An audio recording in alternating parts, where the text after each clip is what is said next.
नमस्कार, मैं मनीष कुमार। आप देख रहे हैं नव दिशा यूट्यूब चैनल। नव दिशा यूट्यूब चैनल का खास प्रोग्राम चलो गांव चले के तहत हम पहुंचे हैं गांव बसी, जिला महेंद्रगढ़ में। तो जानेंगे इस वीडियो में क्या है गांव में कुछ खास और क्या है इसका इतिहास। आइए कीजिए हमारे साथ यात्रा गांव बसई की।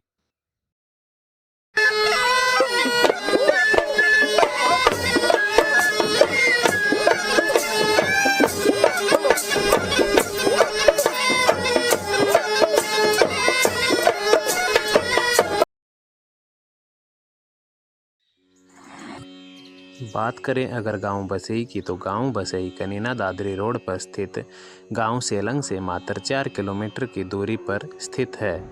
यहां के लोगों का मुख्य व्यवसाय कृषि है। साथ ही में इस गांव के काफ़ी जवान भारतीय सेना में अपनी सेवाएं दे रहे हैं। बात करें अगर गांव में सुविधाओं की तो गांव में जलघर, डाकघर, पशु अस्पताल, एक राजकीय वरिष्ठ माध्यमिक विद्यालय, आंगनवाड़ी केंद्र व गांव में एक दुर्गा माँ का एक विशाल मंदिर स्थित है। बताया जाता है कि इस मंदिर में खुदाई के समय त्रिशूल भी मिला था।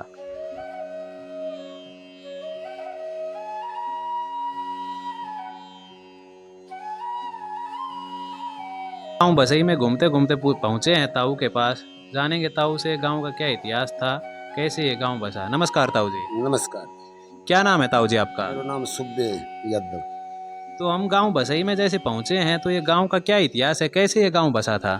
मेरी जानकारी के अनुसार मैं बताऊं जो बुजुर्गां ने सुनी थी। ये बसई गांव बसा कत्तक उतरता है विक्रमी सम्मत, कत्तक उतरता है पूर्णवासी विक्रमी सम्मत 1652। अब 57 साल कम कर लो, विक्रमी सम्मत 57 साल ईस्वी से आगे से तो वह ईस्वी आ जाएगी। मतलब 57 साल कम कर दे 200 मतलब 1692 ईस्वी लिखने से तो वह 57 साल को गैप से दोनों कैलेंडर। तो मैंने हमारा बुजुर्गां सुनी से विक्रमी सम्मत 1692 कार्तिक की पूर्णवासी। इस उद्देश्य पे हमारे गांव में बाबा हनुमान जी का मेला भरता है, कार्तिक उतरता है पूर्णवासी। तो ये गांव जैसे किसने बसाया था, कौन सी रियासत से आया था? ये गांव आया जिल्लो, ठाकर नून कर्ण सिंह ने नीम रखी थी। कार्तिक उतरता है पूर्णवासी ने हमारी आड़ू भाषा में कभी छड़ोगा। एक पन्नो राजपूतां को से जिल्लो को, और एक पन्नो से बुसारा को, और एक मोल्लो से डोकन को। और बाकी यद जो इनके मतलब बाकी लोग वहाँ से आए थे, गुज्जर भी आया था, प्रजापति भी आया था, समार भी, जो भी मतलब साजबाज हो से गांव का वो साथ लेकर आए थे। उनका बाद लोगों ने जमीन घनी थी, लोगों ने लिया के बसाया। जैसे मारो खुद को ले लिया, हम बाल रोड का वासी था, जांग रोड के घर। हमारे बुजुर्ग आए तो बाल रोड से, तो हमें बाल कहते हैं। जैसे इस गांव का नाम बसई है तो बसई क्यों पड़ा इस गांव का नाम? बसई गांव का यूँ था जी, यो क्षेत्र लगभग सब खुडाना का अंडर था। हमने सुना से भाई जैसे हमारी सती माता से बहू के बीच और खुडाना बीच कोई काम नहीं था, तो वो अपना अधिकार में कौन बढ़न दे, वो बसने नहीं देते थे। इसलिए वो जबरदस्ती बाबा नारायण दास बाबू शाह की दया तीर गांव की तीयो गांव बस्यो से, सबके बाद को गांव से हमारे गांव के बाद आपको दो तो बस्यो से। ये खरकड़ा से आए, पालड़ी हमारे गांव से पहले, नोताना, शेड़ंग, बवाना, जाट, बुरजट सब हमारे से पहले, इसलिए गांव में बसा। बात करें अगर गांव की तो गांव में कौन सी जाति बाहुल्य रहती है? यहाँ राजपूत बाहुल्य।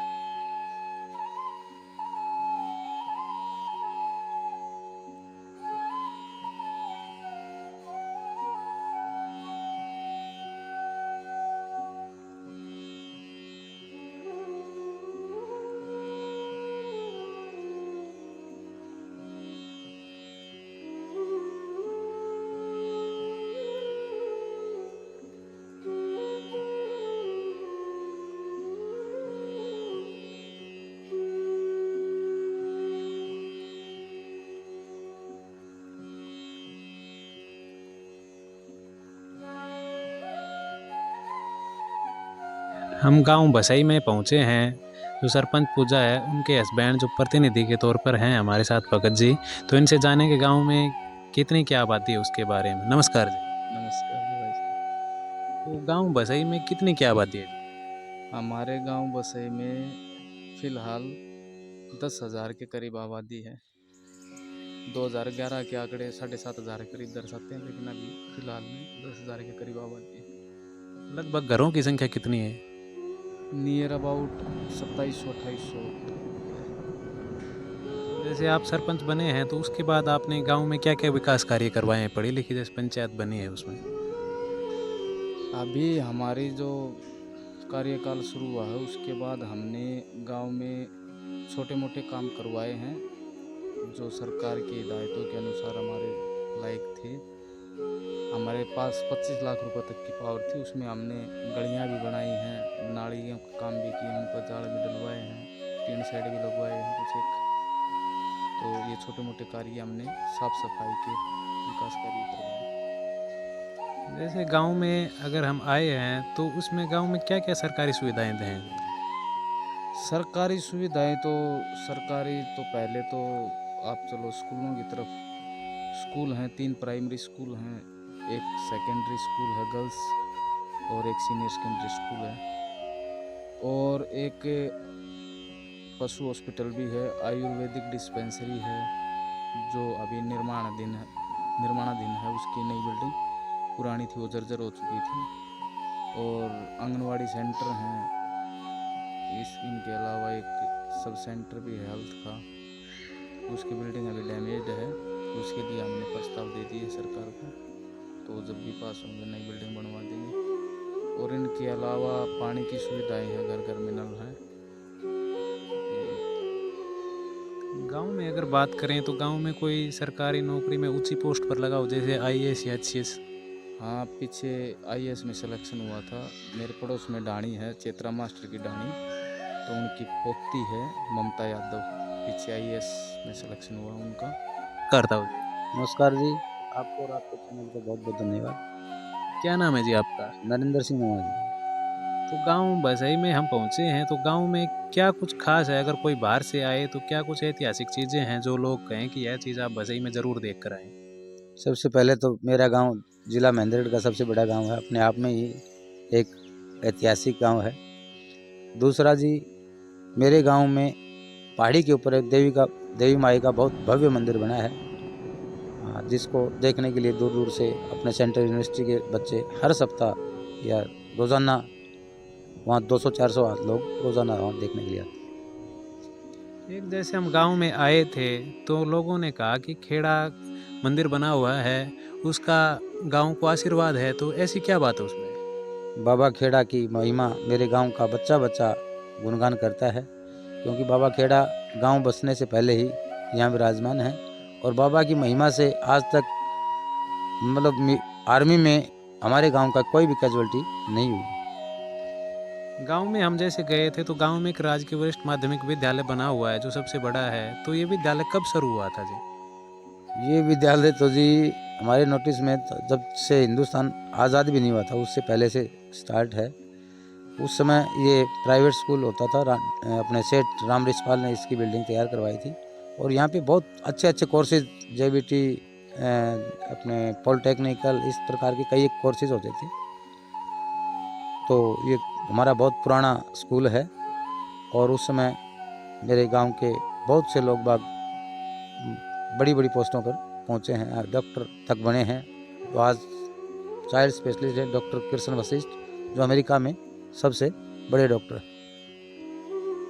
गांव लगभग कितने साल पुराना बसा हुआ है और क्या इतिहास है जी इस गांव का?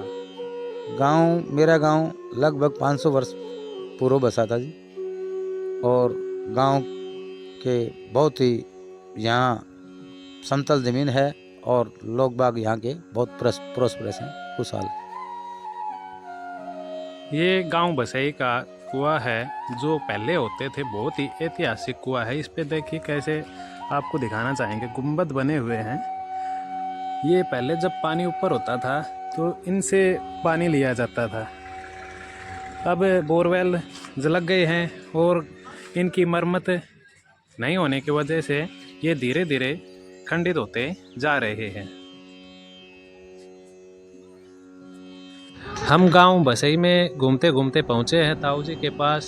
ताऊ जी से हम जानेंगे गांव में जो अनंगपाल तोमर से संबंध रहा है उसके बारे में। नमस्कार ताऊ जी। नमस्कार जी, क्या नाम है जी आपका? मेरा नाम यशपाल सिंह है। मैं अनंगपाल जी की 49वीं पीढ़ी में तंवर वंश है हमारा। अनंगपाल जी दिल्ली के हिंदू सम्राट थे। जब वो दिल्ली से विस्थापित हुए तो उसके बाद उनके जो वंशज थे वो तुअरधार नाम से यूपी का जो चंबल का क्षेत्र है उसमें रहे। उसके बाद उनकी 5वीं पीढ़ी में तीन उनके दोथा जी के 3 संतान हुई। एक ने मारवाड़ में बसाया, दूसरे जटमल जी यहाँ 1440 जिसका टिकाई खुडाना ये बसाया, और तीसरे पोपट जी ने पाटन बसाया। तो बसई गांव में जो 3 परिवार हैं, 3 कोटड़ी जिसे बोलते हैं, तीनों कोटड़ी पाटन से आई हुई है। एक कोटड़ी झालरा से, एक डोकन से, और जो हमारा परिवार है ये बुचारा से यहाँ आके बसा विक्रमी संवत 1694 में। विक्रमी संवत 1694 में ठाकुर जीतन सिंह जी और उनके 7 पुत्र हमारे परिवार के यहाँ आए थे, और उनसे आज ये हमारा परिवार बसा हुआ है। ताऊ जी ने जैसे बताया कि बसई है ये इनकी 49वीं पीढ़ी है जो अब रह रही है। इन्होंने एक इतिहास भी है। जो सम्राट है जो हैं अनंगपाल तंवर थे, उनके वंशज से लेकर अब तक जो गांव में वंशावली है वो पूरी इसमें दर्शाई हुई है। मैं कैमरामैन से कहूँगा कि इसको दिखाए। तो ताऊ जी क्या विचार आया आपको, ये जैसे वंशावली आपने बनाई, क्या विचार आया इसमें? ये इतिहास को एकत्रित करने का मेरा अपना शौक़ है। अब ये इतिहास की पुस्तकों से, जिनमें क्षत्रियों का इतिहास है, उन पुस्तकों से, जो हमारे बड़वाजी होते हैं उनकी भाइयों से, और हमारा जो पुराना गांव है बुचारा, वहाँ से एकत्रित करके हमने ये अपना इतिहास लिख के रखा हुआ है, ताकि आने वाली पीढ़ियाँ इससे समझ सकें, जान पाएँ कि हमारे बुजुर्ग कौन थे। तो गांव में अगर बात करें तो गांव में कोई सरकारी पद पर, ऊंची पोस्ट पर रहा हो, HCS या IAS? हमारे परिवार में एक कर्नल हनुमान सिंह कर्नल रहे हैं। अभी भी एक बच्चा मेजर की पोस्ट पे है। IAS राजपूत बस्ती में तो नहीं, अभी हमारी एक बेटी यादव परिवार समाज चेतराम जी की पोती IAS हुई है। गांव में अगर बात करें तो कौन सी बाहुल्य जाति क्षेत्र है? राजपूत बाहुल्य है। वैसे ब्राह्मणों की संख्या भी राजपूतों के लगभग मिलती जुलती है, और सभी जातियां हैं। आज़ादी से पहले तो यहाँ 36 जाति का गांव था। ये बुजुर्गों ने लाके सभी जातियों को यहाँ गांव में बसाया था। अपने उनको सभी को ज़मीनें दी थी यहाँ गांव में। तो हमारे गांव में आज़ादी से पहले 36 जातियाँ थी, लेकिन जब हिंदुस्तान पाकिस्तान का विभाजन हुआ तो कुछ जातियाँ जो मुस्लिम संबंधी थी वो गांव से चली गई। हम गांव बसई में पहुंचे हैं। इस धर्मशाला को आप तस्वीरों में देख सकते हैं। गांव की सबसे पुरानी धर्मशाला है, यह बनी हुई है। लगभग 100 साल पुरानी यह धर्मशाला बताई जाती है। ये गांव के एक पंडित जी थे, उनके द्वारा यह बनाई गई थी।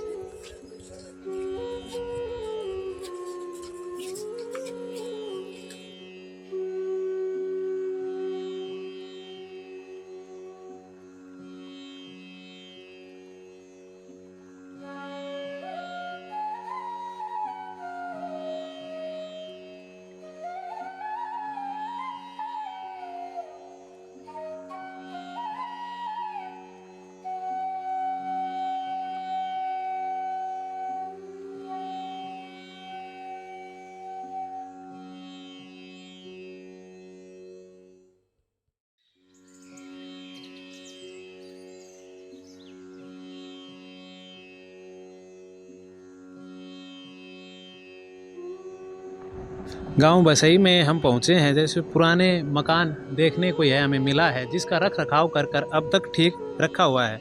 तो ताऊ जी हैं जो हमारे साथ हैं, इनका ये मकान है। इसके बारे में हम ताऊ जी से डिटेल में जानेंगे। नमस्कार ताऊ जी। नमस्कार जी, मैं अंबिका प्रसाद जोशी जी बोल रहा हूँ जी। ये मैं जब से पैदा हुआ जब से मैं देख रहा हूँ 100 साल बहुत पुराना है मकान ये। इसकी डेंटिंग पेंटिंग इसको रख रखाव मैं कर रहा हूँ उसका। हमारे दादा परदादा बाप सब चले गए, उसकी देख देख मैं कर रहा हूँ इसकी। अंबिका प्रसाद जोशी जी कर रहे हैं इसकी। लगभग कितने साल पुराना है ये मकान? यानी 100 साल से ऊपर होगा मैं। हाँ जी, मैं 58 साल में हो गया जी, इससे पहले का जी।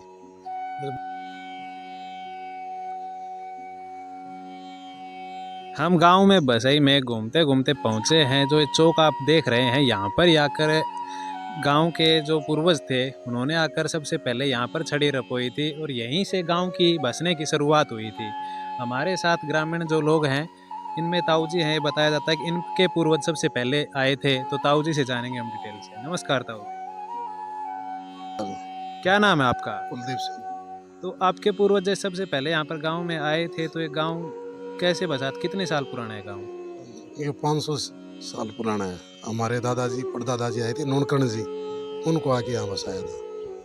ये बताया जाता है कि यहीं इस चौक से गांव के बसने की शुरुआत हुई थी। तो क्या बताएंगे इस बारे में? हाँ, इसी चौक से ही हुई थी गाँव की।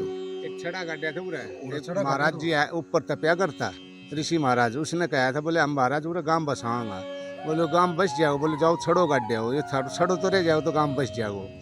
तो वो छड़ो पूरे गड्ढे रह गए, सवेरे आगे देखे बोले बाबा छड़ो तो गड्ढी रहे से, तो बोले बसा लो गांव बस जाओ।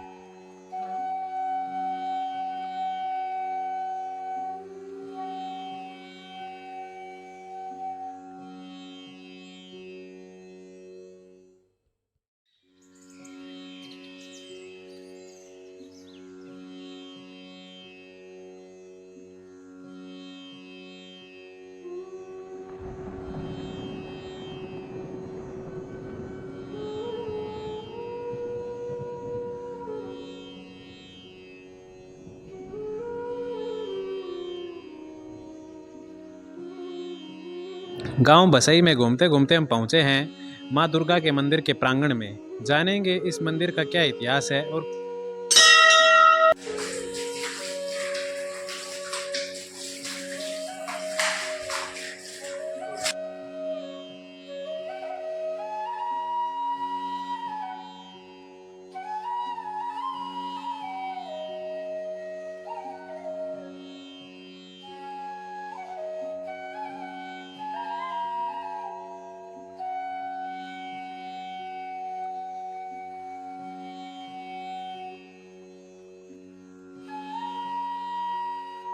हम माँ के प्रांगण में पहुंच चुके हैं।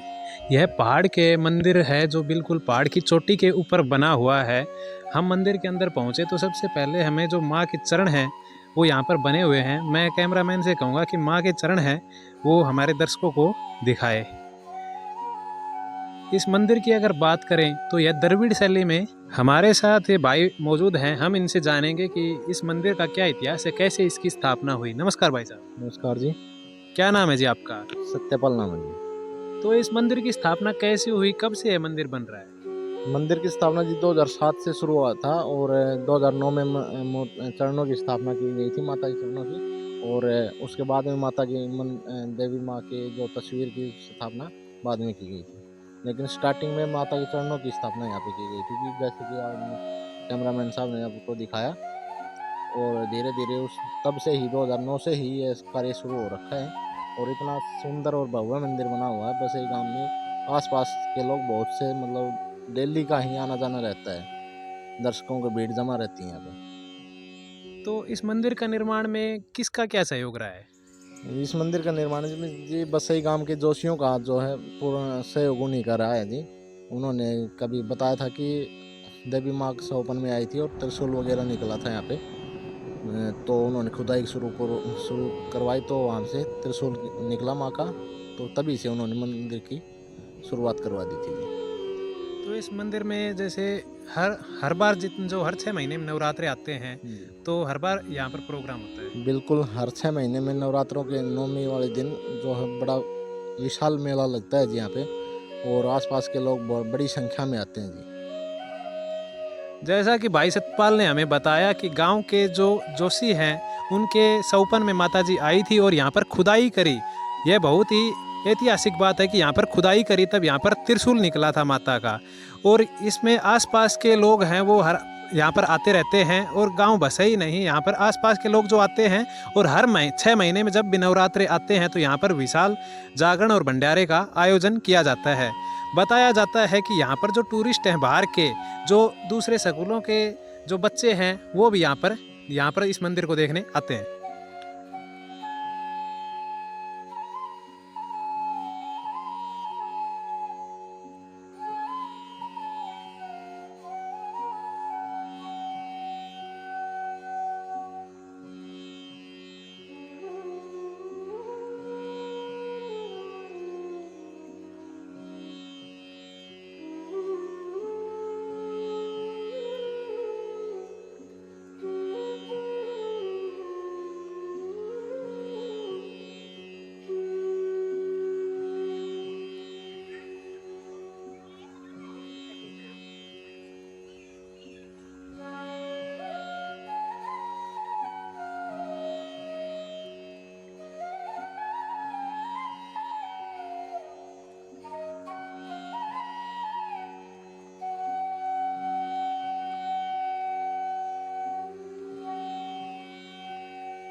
हम गांव बसई में बाबा नारायण दास जी के मंदिर के प्रांगण में मौजूद हैं। तो बताया जाता है कि ये जो बाबा हैं ये गांव बसा उससे पहले के यहाँ पर रह रहे हैं, और गांव जैसे बसा था तो इनका मेन सहयोग रहा है। तो हमारे साथ ताऊ जी मौजूद हैं, जानेंगे बाबा नारायण दास के बारे में। नमस्कार ताऊ जी। नमस्कार जी। आपका नाम क्या है जी? मेरा रामानंद। तो इस मंदिर के बारे में बताइए हमें बाबा नारायण दास। मंदिर के बारे में जी, ये हमारा गांव बसा है, उससे पहले का महाराज है यहाँ पर। हमारा गांव का बसने के लिए यहाँ आया था, और महाराज से पूछ कर यहाँ गांव बसा था। महाराज जी हम गांव बसाना चाहते हैं, कैसे के बसेगा? तो महाराज ने बताया भाई वहाँ पर एक छड़ा रूपा दो, अगर वो पाट गया तो गांव नहीं बसेगा, नहीं आपको बच जाएगा। उनको आकर के देखा, हमारा वो थोड़ा तिरछा पाया तो हमारा गांव बच गया, लेकिन तिरछा है गांव बसा। जब से इस बाबा की जिस पे धामना रही है वो पूरी रही है। सभी को पर्चे बाहर के सेठ साहूकार भी आते हैं, जाजुल्ला बुलाते हैं। गांव भी हमारा बच्चा से लेके बड़ा तक, दाना या गिरण का या सब कुछ, मतलब बाबा का सहयोग पूरा। इसके सहयोग से बच्चा भी लगे हैं नौकरी में, जो इसका पूरा मतलब सहयोग रखा है, और उसकी ध्यान रखो। उसी का काम सभी का सिद्ध होया आज तक, जब से गांव बचा है, जब से हमारा बाबा है। इस मंदिर की स्थापना कैसे हुई, किसने की? ये जी हमारे पहली थी यहाँ पर समाधि, और गांव के आते थे, यहाँ बनी थी, दाना तो उनका घेरा करता। फिर किसी सेठ को मतलब पर्चा दिया यहाँ बाबा को, तो सेठ को थोड़ा सा मंदिर ये बढ़ाया। उसका बाद में फिर सेठों को पर्चा देता रहा। खूब अच्छी बढ़िया देसी घी की यहाँ पर कढ़ाई करते हैं, और द्वादशी को आते हैं होली से 4 दिन पहले। तो हर साल आते हैं, वो बढ़िया खर्चा करके जाते हैं। 36 बिरादरी हो, सबको प्रसाद बांट के जाते हैं, और उनको मंदिर बनाया है। फिर एक हनुमान जी का मंदिर था, वो इस मंदिर का ही जो पुजारी था वो नौकरी से रिटायर आया था, उसको हनुमान जी का मंदिर यहाँ बना दिया। बाकी गांव वालों को थोड़ा थोड़ा सहयोग से इसका चौगरदू पक्का डंडा बनवा दिया, बनी का चौगरदू का डंडा खींच दिया, और बनी में ही मंदिर है। कितना भी खुला सब कुछ है इसका। मैं बाद में फिर ये जो टेंट टाण लगाई थी, ये धर्मवीर नेताजी आया था भाई, उसको 10 लाख लगाए, 11 लाख लगाया यहाँ प्रोग्राम करने के लिए, जिमनिया बैठ जाए उनके लिए, उसको करवाया। अब इस मंदिर की अगर बात करें, देख रेख कौन कर रहा है? देख रेख तो जी यहाँ के मतलब शुरू से जो मंदिर यहाँ गांव बसा, जब से ही जो पुजारी हैं स्वामी जी वही करते हैं देख रेख, शुरू से लेकर आज तक वही करते हैं। जो भी आरती पूजा करते हैं, बारी झाड़ी काटते हैं, और बाकी सहयोग सारा गांव ही करता है, जो कितना होता है। पानी की मीठा पानी की टंकी बन रही है। हमारे गांव में कहीं भी पानी नहीं है मीठा यहाँ पर, लेकिन इस बाबा की बदौलत से अब पहाड़ में तो पानी लग रहा है और निमटता ही नहीं, फिल्टर पर का पानी है मीठा। जैसा कि ताऊजी ने हमें बताया था कि गांव में पानी के मीठे पानी की सुविधा कहीं नहीं है, बाबा के जो आशीर्वाद है उससे ये एक बोरवेल है पूरे गांव में जहां पर मीठे पानी मिलता है। और गांव के ग्रामीण लोग अगर बात करें, जो ताई जी हमारे माता बहनाएं हैं, वो ये पानी की टंकी है पूरे गांव में, यहीं से मीठा पानी आता है। तो जानेंगे जो हमारे साथ हैं, ताई जी मौजूद हैं, इनसे। माँ जी, पानी पूरे गांव में पता है मीठा यहीं मिलता है? मिला है वो तो मीठो पानी कितनी भी ना है, मंदिर में मीठो पानी कितनी भी कोई है। तो क्या लगता है इस गांव में कि यही जो बाबा के आशीर्वाद से ये इस पहाड़ी पर है? आशीर्वाद तो ही मिला है, बाबा के आशीर्वाद तो ही गांव बस रहो है, और बाबा के आशीर्वाद तो ही पानी है मिठो ना, और की पूरा गांव में ही को ना नलका ना आवे ना तो हम पिसाया ही मर जावा, जो यो बाबा को पानी ना हो ना मंदिर को तो हम तो पिसाया मर जाए। हाँ, सारो गांव पूरो गांव ले जाए ऐसी बात है, और ऐसे मिठो पानी कहीं भी ना है।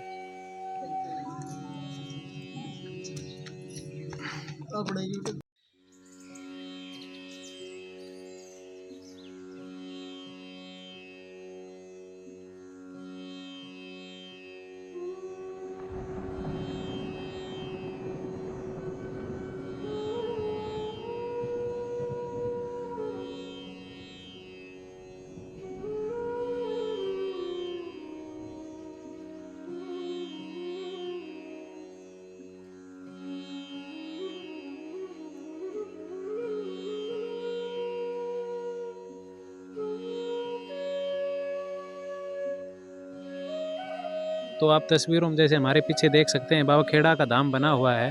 तो हम जो हमारे साथ है ताऊजी से जानेंगे कि क्या है इसकी खासियत, क्या आशीर्वाद रहा है। नमस्कार ताऊ। नमस्कार जी। तो बाबा खेड़ा के धाम से क्या आस्था है गांव में? ऐसा जी, बाबा खेड़ा ये महाराजा विराट के राजकुमार उत्तर थे और महाभारत के युद्ध में इनकी पहली शहादत थी, इसलिए तंवर वंश इन्हें भूमिया के रूप में पूजता है। इनकी ऐसी कृपा है गांव में कि अभी तक हमारे गांव में कोई शहीद नहीं हुआ है। युद्ध क्षेत्र में भी हमारे गांव के कई सैनिकों को इनके दर्शन हुए हैं, और यानी काफ़ी गांव में ऐसे सैनिक बाहुल्य गांव है। यानी इस गांव में कई लोग ऐसे हैं जिन्हें गोलियां लगी हैं, यानी बम के टुकड़े तक लगे हैं, लेकिन कोई शहादत नहीं हुई। तो इनकी बड़ी कृपा रही है। गांव में अगर बात करें तो सैनिक बाहुल्य आप बता रहे हैं, इसके साथ साथ गांव में क्या व्यवसाय है लोगों का? अभी तो यानी काफ़ी बच्चों की सरकारी सर्विस भी लगी है। वैसे मूल रूप से ज़्यादा जो सर्विस है वो मिलिट्री की ही सर्विस है। भाई साहब हमारे मिलिट्री के रिटायर्ड हवलदार हैं। भाई साहब को नमस्कार ताऊ जी। नमस्कार। तो गांव में अगर सैनिक बाहुल्य बता रहे हैं, तो गांव में कितने लोग जो हैं सैनिक में लगे हुए हैं, सेना में? यहाँ तकरीबन मेरे ख्याल से 35% से ज़्यादा, 35-40 के बीच में है जो आर्मी से ऑन ड्यूटी भी है और रिटायर्ड भी है।